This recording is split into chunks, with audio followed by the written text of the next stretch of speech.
เปิดเลยเด้อทุกคนขนมิตรภาพลาวไทยแห่งที่5ระหว่างแขวงบุรีคำไซประเทศลาวและจังหวัดบึงกาฬประเทศไทยคลิปนี้เราจะพาทุกคนเดินทางข้ามขนมิตรภาพไทยลาวแห่งที่5นี้เพื่อไปเที่ยวจังหวัดบึงกาฬประเทศไทยบอกเลยว่ามีหลายสถานที่ท่องเที่ยวที่มีชื่อเสียงไม่ว่าจะเป็นหินสามวานถ้ำนาคาภูทอกและอีกหลายๆสถานที่ถ้าพร้อมแล้วเรามาออกเดินทางไปพร้อมกันเลยพวกเราใช้เวลาเดินทางจากนครหลวงเวียงจันทร์ประมาณ3 ชั่วโมงกับมาฮอดด่านสากลแขวงบุรีคำไซด่านแห่งนี้มีขนาดที่ใหญ่และกว้างขวางมีตู้กวดคนเข้าเมืองหลายตู้และขั้นตอนการข้ามขัวก็บ่ยุ่งยากขัวแห่งนี้มีการออกแบบที่โดดเด่นหลายเพราะมีแคนเป็นเครื่องดนตรีประจำชาติลาวเป็นสัญลักษณ์ของมิตรภาพวัฒนธรรมและการเชื่อมโยง2ประเทศงามทั้งกลางเว้นและกลางคืนโดยเฉพาะช่วงตะเวนกำลังจะตกดินสถานที่ทำอิฐที่เราจะพาทุกคนไปเที่ยวชมแมนหินสามวาน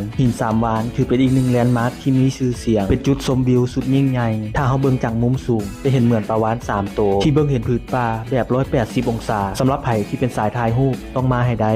สถานที่ต่อมาแมนวัดภูทอกเป็นวัดเทิงภูเขาหินสูงที่ต้องได้ย่างขึ้นขั้นใดไม้ทั้งท้าทายทั้งสงบและวิวด้านเทิงคือคุ้มค่าหลายถือว่าเป็นสถานที่ที่ได้ทั้งความสวยงามและความสงบใจ